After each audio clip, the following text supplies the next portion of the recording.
11 years ago, the worst thing happened to the Star Wars franchise. Disney gave EA the exclusive license to make Star Wars games. I'm sure you remember the disaster of a launch that was Battlefront 2 with its genius microtransactions. Since then, EA has redeemed itself, mostly thanks to Respawn's Jedi games, but people still wanted other publishers to make a Star Wars game. Their wish came true when Disney announced that the next major Star Wars title will be made by none other than Ubisoft, and thus Star Wars Outlaws was born. But was Ubisoft able to do a good job? Or was this just another exercise in insanity? Let's find out. Right off the bat, Star Wars Outlaws is one good looking game. From a visual standpoint, every aspect of this game just oozes quality. The environments are jaw-droppingly beautiful. From the barren desert of Tatooine to the lush forests of Akiva to the icy planet of Kojimi, it's one awe-inspiring sight after another. And the interior lighting and volumetrics are just the cherry on top. Everything is so atmospheric that I stopped over and over during missions just to stare at random corners and hallways. Even in cities, the game does an amazing job of captivating the player with its world. Crowded, living spaces with stunning attention to detail where I could just lose myself for hours. The crowded markets of Mos Eisley look just as amazing as Akiva's cantina, and I for one couldn't get enough of it. That's probably why I spent an inordinate amount of time taking photos, because of how great everything looks and I wanted to see more of it. And that's also why it was kind of both funny and disappointing for me to see that the human characters don't look like they've been given the same care and attention. Skin textures look kind of muddy, if that's even the right word, and bug out during cutscenes, and it also doesn't help that their facial animations are almost non-existent. But back to the good stuff. I think Ubisoft has made some progress into understanding that not everything needs to have an on-screen marker, and sometimes you have to let the players do stuff just for the sake of doing it and not for experience points. Star Wars Outlaws is just another step in that direction. You can gain access to a lot of hidden information and treasures just from random data pads scattered in the world or by listening in on other people's conversations. These can be something as simple as a sure tip on the next horse race, or it can lead you to a hidden stash, or in some cases, it gives you a whole ass mission. It's no Red Dead Redemption 2 where it happens so randomly that it feels organic, and you're still prompted in order to listen in on a conversation, but like I said, it's a step in the right direction because it creates a more believable world. And not every conversation you get involved in will lead you to getting something in return.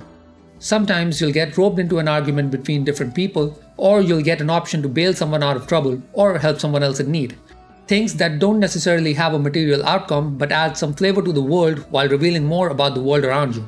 It's all a part of good world building, and my only hope is that Ubisoft just makes it a little more natural in their future games. If I had to define it simply, I'd say the gameplay of Star Wars Outlaws is like Uncharted meets Watch Dogs in a space western setting. There's running and sliding and climbing and swinging and sneaking and hacking, you name it, they have it all. But before I go into details, I have a question. Why does movement and on-foot traversal in Outlaws feel better than the recent Assassin's Creed games, a series whose gameplay is almost entirely based around parkour? It feels so much better and snappier to control than the last 4 Assassin's Creed games. It really boggles the mind. The same goes for the speeder. The game was at its best when I was speeding through the landscapes, getting challenged to random races and running away from bandits and the Imperial forces against the gorgeous backdrops. And once you upgrade the boost and the jump abilities, riding around becomes much more enjoyable. I look forward to going back and playing more, not for the combat or the story, but to explore the world on the speeder, but that's just me. Instead of a regular skill tree or ability points, your abilities are tied to experts you encounter in the world, and you have to fulfill certain requirements to upgrade the abilities. These include killing enemies in a certain way, gathering specific resources, or doing a specific thing, essentially combining the concept of skills and crafting into one. This in itself is a breath of fresh air because, if you ask me, there are too many games these days that tack on unnecessary stats and points as RPG mechanic. I'm definitely glad that the game is taking a new approach to doing old things. In Star Wars Outlaws, you'll find yourself crawling through vents in Imperial bases, climbing your way up through old Alliance ships and breaking into all sorts of places. And if you're someone who craps their pants at the sight of yellow paint, don't worry, you can turn it off in Outlaws. Take that, Final Fantasy Rebirth. Star Wars Outlaws is for real gamers who don't need yellow paint to tell them where to go. But jokes aside, it's really nice to see an option like this that lets you customize your experience. You know, maybe it'll put a pause on all the stupid Twitter discourse. One thing that I did enjoy in particular is the game's take on lockpicking, which is basically a rhythm minigame. Instead of the regular jiggle until you find the right spot mechanism, Title of your sex tape. you have to go in sync with the locks beeping, which was a bit annoying in the beginning but ended up turning into something I love doing. That's what she said! And far be it from me to tell anybody how to play a game, but that's exactly what I'm going to do right now because I want you to learn from my mistakes. It's fine if you want to do a couple side quests and build up some rep with the syndicates in the beginning, but make sure to keep progressing the story because that's how you unlock new tools and blaster configurations. I spent a good amount of time doing random exploration and side quests at the start, and the combat started to bore me out of my mind. I absolutely hated the gameplay until I unlocked the power configuration on the blaster, which turns it into a mini grenade launcher and lets you unleash the on your enemies. Don't get me wrong, it's not that Outlaws doesn't give you enough ways to shoot your enemies down. Enemies drop weapons that you can pick up and use against them, and it's challenging in its own way. Because you can't pick up ammo for these weapons, once you run out, you're back to using the blaster or grabbing another enemy weapon on the field. The problem is, none of these weapons felt good enough to use by themselves. However, what was fun, at least for me, was switching between different modes on my trusty blaster while I'm surrounded by enemies and mowing them down. Iron shots to take the shields down, plasma to shoot them in the face, and the explosions to take down the heavies. What I did like on the other hand was space combat. There's nothing too complicated going on here, just your standard blaster and explosive stuff, but the Trailblazer feels great to control and you can upgrade the ship with different turrets, which definitely adds to the fun. I always love taking down TIE fighters, and Outlaws provides a really good background while you blow them up. Stealth was better too, but only slightly. You will still see situations where enemies refuse to see you even after being aware of your presence, but it was a lot of fun sneaking up on enemies with my trusty pal Nyx. And boy, does this little fella come in handy. Nyx is kinda like BD-1 from the Jedi games, but a lot more useful. You can tell him to do all kinds of stuff. Opening gates? You got it. Getting into hard to reach places? Check. Attacking enemies so you can take them down? On it. Steal from the Imperial goons? Don't mind if I do. There's also a food minigame that you can play with him, where Kay and Nyx both enjoy a good meal while you press some buttons. At first I found it a little cringy and pointless, but by the end it had me smiling because, let's face it, it's pretty heartwarming and adorable, and it made me think of my cat. You can also play Sabak in Outlaws, and while I personally didn't really bother with it, it's another place where Nyx can help you.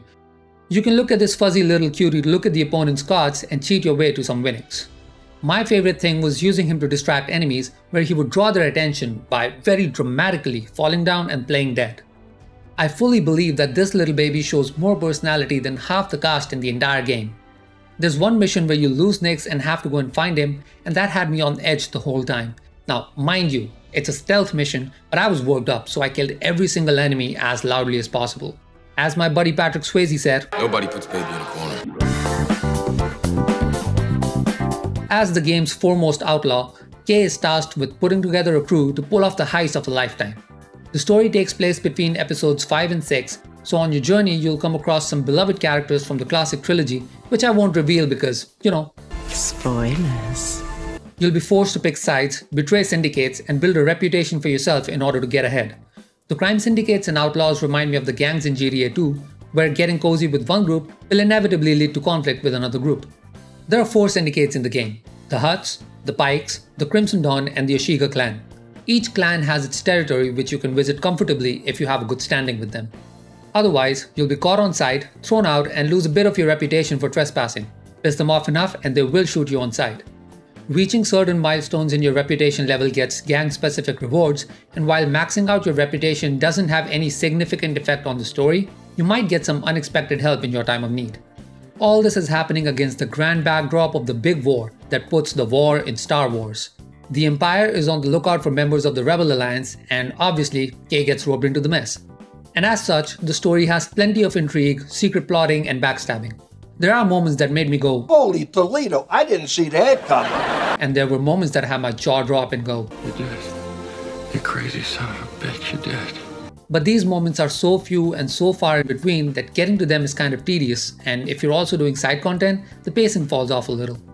Another issue with the writing is that for a game that revolves around putting together a crew, you play 90% of it solo with none of the crew members on your side.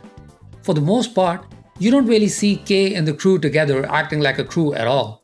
For instance, there's a mission in which you have to save ND5 a couple of times.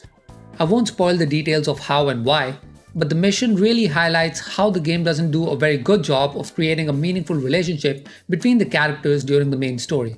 I mean, there's some radio chatter between K and ND5 that clearly shows them warming up to each other, so I get the motivation.